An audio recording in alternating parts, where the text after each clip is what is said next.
नमस्ते बच्चों, गुरुकुल की ऑनलाइन कक्षा में आपका स्वागत है। मैं सरोज शास्त्री आज फिर आपके सामने उपस्थित हूँ संस्कृत व्याकरण के एक नए टॉपिक के साथ, जिसका नाम है वर्ण संयोजन एवं वर्ण विच्छेद। ठीक है बच्चों, वर्ण संयोजन। अब देखिए इसमें क्या है कि वर्णों का संयोजन और वर्णों का विच्छेद। ठीक है बच्चों, तो आज हम इसके विषय में जानेंगे। बच्चों, हमारे टॉपिक को शुरू करने से पहले हम वर्णों के बारे में थोड़ी सी चर्चा यहाँ पर कर लेते हैं, जैसे कि वर्ण क्या होता है।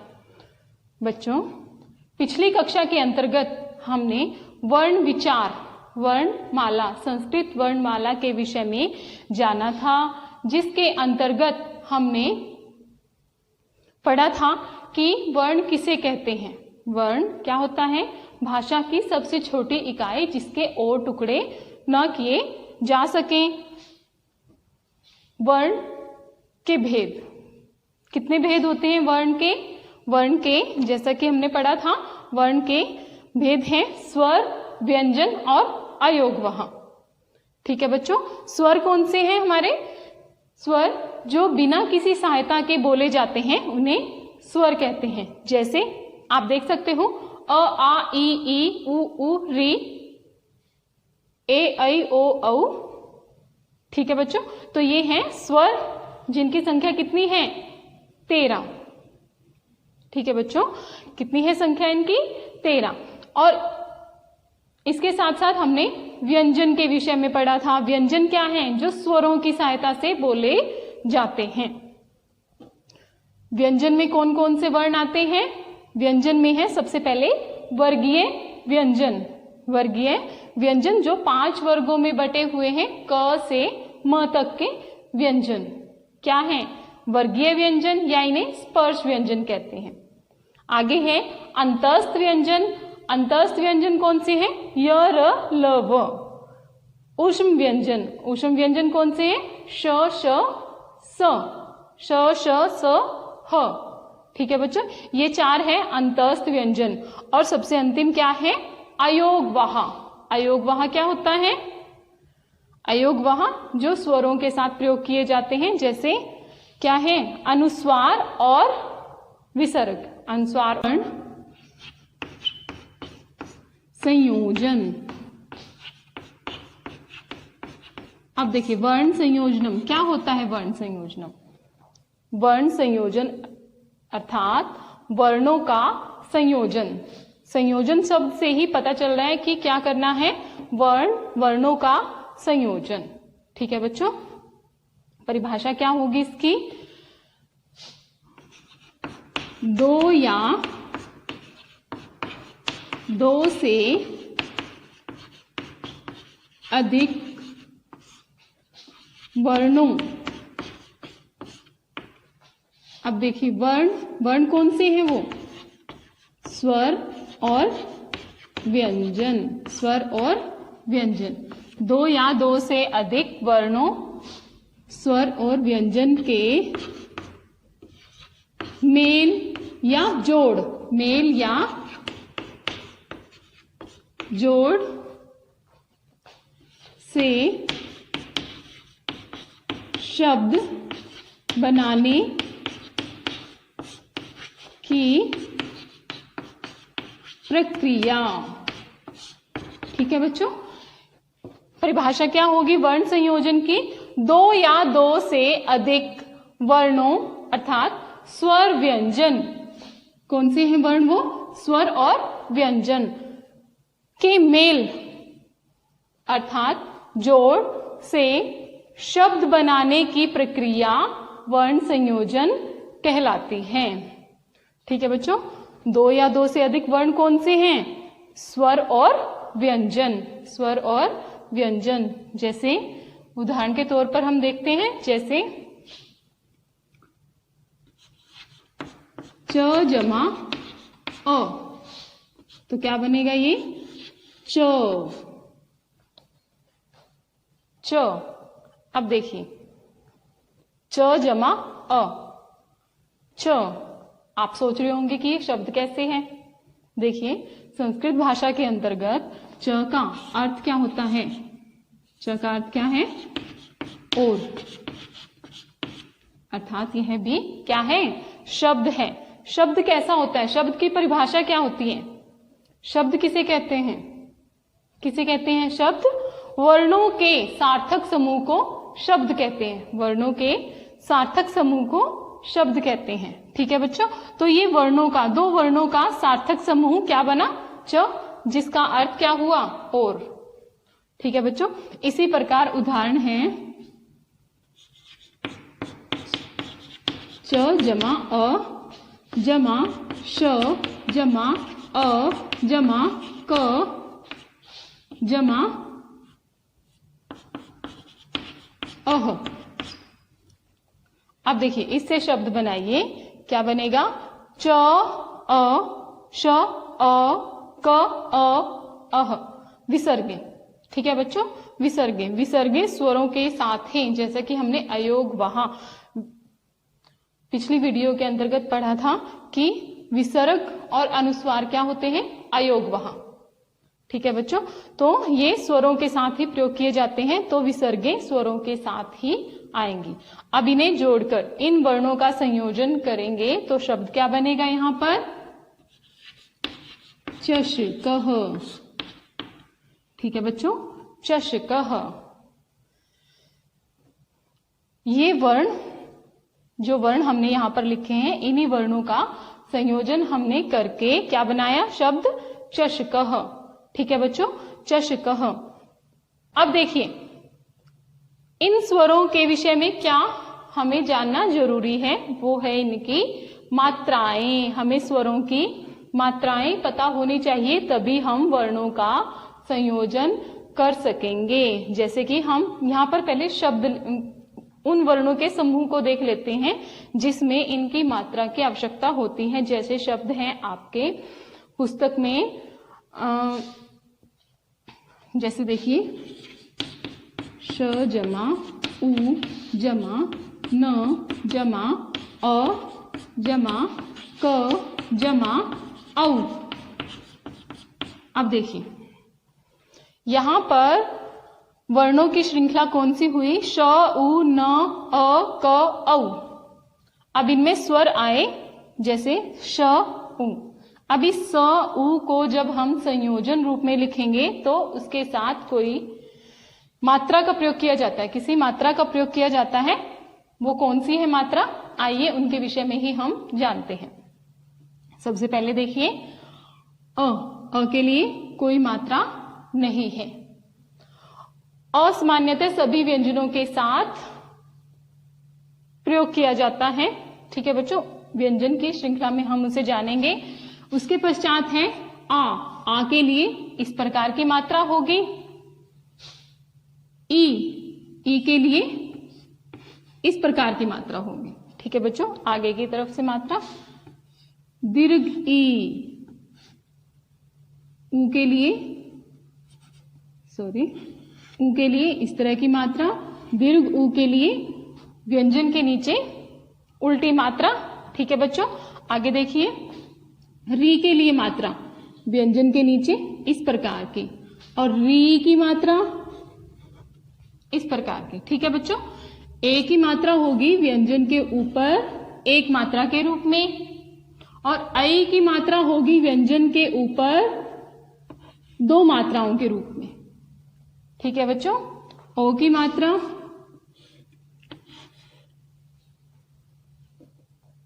ठीक है बच्चों, औ की मात्रा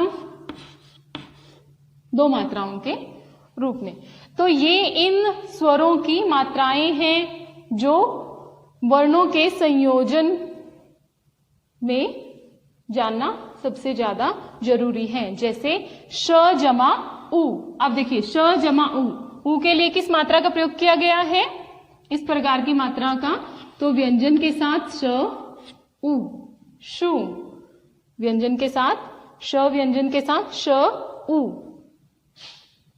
आगे न अ न क।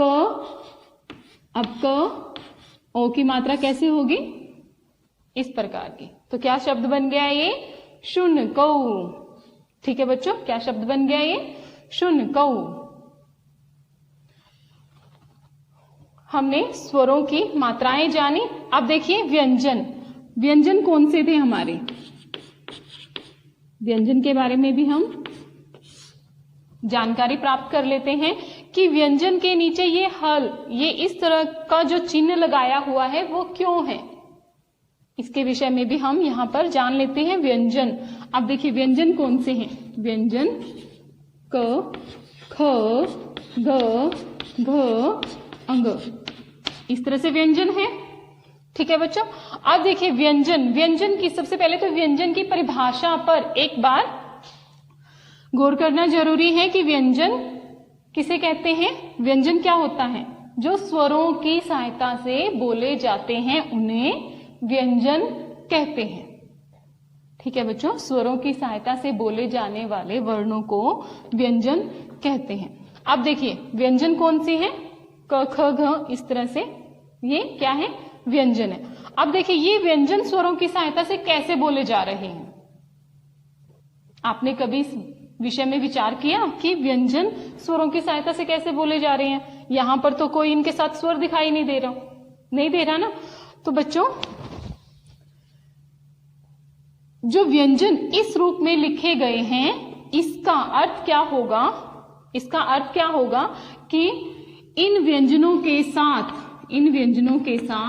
अ नाम का स्वर इनके साथ जुड़ा हुआ है। यदि इन व्यंजनों को इनके मूल रूप में लिखा जाए, व्यंजन को बिना स्वरों की सहायता से लिखा जाए, तो इनके नीचे हल जैसे चिन्ह का प्रयोग किया जाता है, जिसके कारण इन्हें हलंत भी कहते हैं। ठीक है बच्चों, हल जैसा प्रयोग इनके अंत में किया जाता है, अर्थात इनके नीचे किया जाता है, इसलिए इन्हें हलंत भी कहते हैं। ठीक है बच्चों, क्या कहेंगे इन्हें? हलंत। यदि व्यंजन को इनके मूल रूप में लिखा जाए तो ये हल के साथ प्रयोग किए जाते हैं, हलंत के साथ प्रयोग किए जाते हैं, तो इसलिए इन्हें क्या कहेंगे? हलंत भी कहते हैं। ठीक है बच्चों, तो जहां पर भी हमें कोई व्यंजन इस रूप में दिखाई देता है तो इसका मतलब क्या है कि इसके साथ अस्वर है। बाकी स्वर तो अपनी अपनी मात्रा के रूप में ही प्रदर्शित हो जाते हैं। ठीक है बच्चों, आगे देखिए, ये तो था व्यंजन के विषय में सबसे मुख्य बात। अब आइए देखिए, भाषा के अंतर्गत संयुक्त व्यंजनों का भी प्रयोग मिलता है। वो संयुक्त व्यंजन कौन से हैं उसके बारे में भी सबसे पहले जानना जरूरी है कि कौन कौन से वो संयुक्त व्यंजन हैं। आइए उसके बारे में भी हम चर्चा करते हैं। ठीक है बच्चों, तो संयुक्त व्यंजन देखिए, संयुक्त क्या होता है? संयुक्त क्या होता है बच्चों? दो वर्णों के मेल से बना हुआ एक वर्ण, दो वर्णों के मेल से बना हुआ एक संयुक्त रूप में वर्ण। वो कौन से हैं? देखिए, मुख्य रूप से आपकी भाषा के अंतर्गत हिंदी भाषा संस्कृत भाषा में संयुक्त वर्ण कौन से हैं? वो हैं, देखिए, श, त्र, ज्यों। ठीक है, मुख्य वर्ण तो ये हैं संयुक्त वर्ण क्ष, त्र, ज्ञ, जो कि प्रथम द्वितीय कक्षा से ही बच्चों को पढ़ाए जाते हैं। ठीक है बच्चों, क्ष, त्र, ज्ञ। इसके अतिरिक्त हैं जैसे श्र और ध्य। ठीक है बच्चों, इन सभी संयुक्त वर्णों का प्रयोग भी भाषा के अंतर्गत देखने को मिलता है। जैसे अब देखिए, जैसे कक्षा, हमने कक्षा शब्द लिखा है। अब देखिए कक्षा में संयुक्त वर्ण का प्रयोग किया गया है। अब देखिए इस कक्षा में कौन कौन से वो अक्षर वर्ण में कौन कौन से दो वर्ण व्यंजन मिले हुए हैं वो देखिए, वो जानते हैं अभी हम। सभी संयुक्त वर्णों के दो दो वर्ण कौन से हैं? वो हैं, देखिए, सबसे पहले क्ष, इसमें व्यंजन है क और श। ठीक है बच्चों, और इनके साथ जब इस रूप में यह लिखा हुआ है, हलंत रूप में नहीं है ना, तो इसके साथ और क्या है? अ है। ठीक है बच्चों, अ है। यदि इसको हलंत रूप में लिखेंगे तो इनके साथ अ का प्रयोग नहीं किया जाएगा। आप देखिए, जैसे त्र में जानते हैं हम, उच्चारण से ही पता चल रहा है इसमें कौन से व्यंजन हैं, वो हैं त और र। त और र। जैसे हमने शब्द का उच्चारण किया क्षेत्रम। ठीक है बच्चों, क्षेत्रम। अब देखिए क्षेत्रम, उच्चारण कीजिए क्षेत्रम। तो क्षेत्रम में क श, क्षेत्रम, तर, त्रम। ठीक है बच्चों, त्रम। आगे देखिए, ज्यों में कौन से वर्ण हैं, वो हैं ज और य।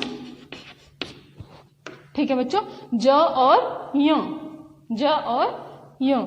आम बोलचाल में हम इस वर्ण को क्या बोलते हैं, ज्ञ। बच्चों इसका शुद्ध उच्चारण रूप ज्य होगा, ज्ञ नहीं होता। ठीक है बच्चों, ज और य वर्ण के मेल से ज्य बना है, ज और य वर्ण के मेल से ज्य बना है। ठीक है बच्चों, आगे देखिए, श्र के लिए कौन से वर्ण हैं, श जमा र जमा अ। ठीक है बच्चों, श र, श्र। इस वर्ण के लिए देखिए कौन से हैं वो, द जमा य जमा अ, द्य। द जमा य जमा अ, द्य। ठीक है बच्चों, तो ये थे संयुक्त वर्ण। संयुक्त वर्ण, भाषा के अंतर्गत अन्य भी संयुक्त वर्ण, दो वर्ण एक साथ आते हैं किंतु उनका अलग अलग रूप हमें दिखाई देता है, स्पष्ट दिखाई देता है। जैसे हम शब्द लिखते हैं कोई अध्यापक। अब देखिए अध्यापक, यहां पर भी दो वर्ण एक साथ आए हैं, दो वर्णों का मेल है। ठीक है बच्चों, जैसे अन्य शब्द भी है कंकतम। अब देखिए कंकतम, कंकतम में दो वर्ण एक साथ है किंतु वो अलग अलग अपने रूप में दिखाई दे रहे हैं, उनका स्वरूप हमें स्पष्ट दिखाई दे रहा है, किंतु इन वर्णों का हमें संयुक्त रूप में देखने में, जब हम उच्चारण करते हैं तब तो पता चल रहा है कि इनमें कौन कौन से वर्ण हैं, किंतु दिखाई देने से जब हम इनको देखते हैं तब इनका वास्तविक स्वरूप हमें यहाँ पर दिखाई नहीं दे रहा। इसलिए ये क्या है, संयुक्त वर्ण, इनके विषय में हमें जानना सबसे ज्यादा जरूरी है। ठीक है बच्चों, तो आइए हमने यहाँ पर संयुक्त वर्णों के विषय में जाना कि कौन कौन से हैं। अब आइए हम अपने टॉपिक के विषय में जानते हैं। क्या पढ़ रहे थे हम यहाँ पर, वर्ण संयोजन। अब देखिए वर्ण संयोजन, आगे शब्द देखते हैं, उदाहरण देखते हैं आगे। व जमा री जमा द जमा ध जमा आ। अब देखिए व जमा री, व जमा री, संयोजन कीजिए इनका। तो व के साथ मात्रा कौन सी है, री। तो री की मात्रा के लिए कौन सा चिन्ह आएगा, वर्ण के नीचे, व्यंजन के नीचे इस प्रकार का। ठीक है बच्चों, व री व्री, व री व्री। अब देखिए द, यहां पर भी दो व्यंजनों का एक साथ प्रयोग आया है। इस व्यंजन के साथ कोई भी स्वर नहीं है, इसका मतलब क्या है कि ये आधा है, आधे रूप में है, हलंत रूप में है, तो इसे हम हलंत रूप में ही लिखेंगे। ठीक है बच्चों, हलंत रूप में ही लिखेंगे। भाषा के अंतर्गत जब वर्णों का प्रयोग किया जाता है तो उनमें कुछ व्यंजन अपने आधे रूप में प्रयोग किए जाते हैं। जैसे कौन से हैं, जैसे त है, त को हम इस तरह से प्रयोग कर सकते हैं, प को हम इस तरह से प्रयोग कर सकते हैं, और स को हम इस रूप में, इस आधे रूप में प्रयोग कर सकते हैं, और श को हम इस आधे रूप में प्रयोग कर सकते हैं। कर सकते हैं ना, तो उनके नीचे हमें हलंत लगाने की जरूरत नहीं पड़ती। किंतु कुछ वर्णों को आधे रूप में लिखने का विधान नहीं दिया हुआ है, उनको लिखने का तरीका नहीं दिया हुआ है, तो उसके नीचे हम इस तरह से हलंत का ही प्रयोग कर देते हैं। ठीक है बच्चों, तो इसको हम इसी रूप में लिखेंगे। आगे देखिए, ध के साथ कौन सा स्वर है? आ, तो यहां पर आ की मात्रा का प्रयोग करेंगे, वृद्धा। ठीक है बच्चों, आप इसको इस रूप में भी लिख सकते हो, इस रूप में इसको लिख सकते हो, और इसे हम इस रूप में भी लिख सकते हैं। जैसे देखिए, पहले कौन से वर्ण का प्रयोग किया है यहाँ पर? द का, तो पहले हम द का ही प्रयोग करेंगे और उसके पश्चात ध। अब देखिए, इस ध को हम यहां पर लिखेंगे। ठीक है बच्चों, तो इस तरह से ये द्वित्व, दो व्यंजन एक साथ आ गए हैं, तो उनको हम ऊपर नीचे भी करके लिख सकते हैं। जो पहले होगा वो अपने कंप्लीट पूर्ण रूप में दिखाई देगा, और जो बाद वाला होगा वो अपने इसके नीचे दिखाई देगा। ठीक है बच्चों, जैसा कि हम अब देखिए इस तरह से ये वर्ण क्यों लिखे गए हैं, इसके लिए देखिए हम रेफ और पदेन के रूप में इसे समझते हैं। रेफ और पदेन क्या होते हैं? देखिए, वो क्या है? र के रूप है। रेफ और पदेन क्या है? र के रूप है। जैसे देखिए, अब देखिए हम दो शब्द देखते हैं, वर्णों के संयोजन के माध्यम से ही इसके बारे में जानते हैं। जैसे देखिए, क जमा अ जमा र जमा म जमा अ, और दूसरा शब्द देखिए, दूसरे वर्णों की श्रृंखला देखिए, क जमा र जमा अ जमा म जमा अ। अब देखिए, इन दोनों वर्णों की श्रृंखला में देखिए, सबसे पहले वाली में क्या है? क अ र म अ। क अ क्या बन गया? क, और उसके पश्चात है र म अ। अब देखिए, यहां पर र के साथ कोई भी स्वर नहीं है, तो इसका मतलब क्या है? र अपने आधे रूप में है। र कैसे है? अपने आधे रूप में है। तो जब र आधे रूप में होता है तो र अपने आगे वाले, मतलब अपने जो र से आगे का व्यंजन है उसके सिर पर सवार हो जाता है। तो म के साथ कौन सा वर्ण है? अ, तो इसलिए ये पूरा और र इस तरह से रेफ के रूप में इसके सिर पर सवार हो जाता है। ठीक है बच्चों, रेफ के रूप में कर्म। देखिए, कर्म, अब र के साथ कोई भी स्वर की आवाज, ध्वनि नहीं आ रही है। कर्म, कर्म। ठीक है बच्चों, अब देखिए आगे, क र अ म अ, तो ये क्या बनेगा? देखिए, क के साथ कोई भी स्वर नहीं है, तो इसका मतलब क्या होगा? क कैसा है? आधा है। क कैसा है? आधा है। ठीक है बच्चों, और र के साथ क्या है? अ है, तो र अपने पूर्ण रूप में है।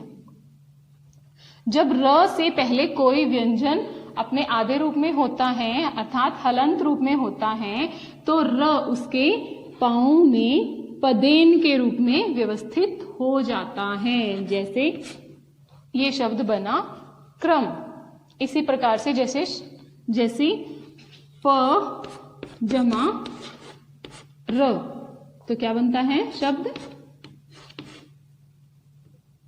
प्र, आ जमा त जमा अह, तो शब्द क्या बनेगा?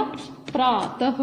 अब देखिए, यहां पर भी र से पहले प कैसा है? हलंत रूप में है, उसके साथ कोई स्वर नहीं है, तो र उसके पांव में पदेन के रूप में होगा। प्र, जो पांव में, मतलब व्यंजन के नीचे जब कोई वर्ण होता है तो वो कैसा है?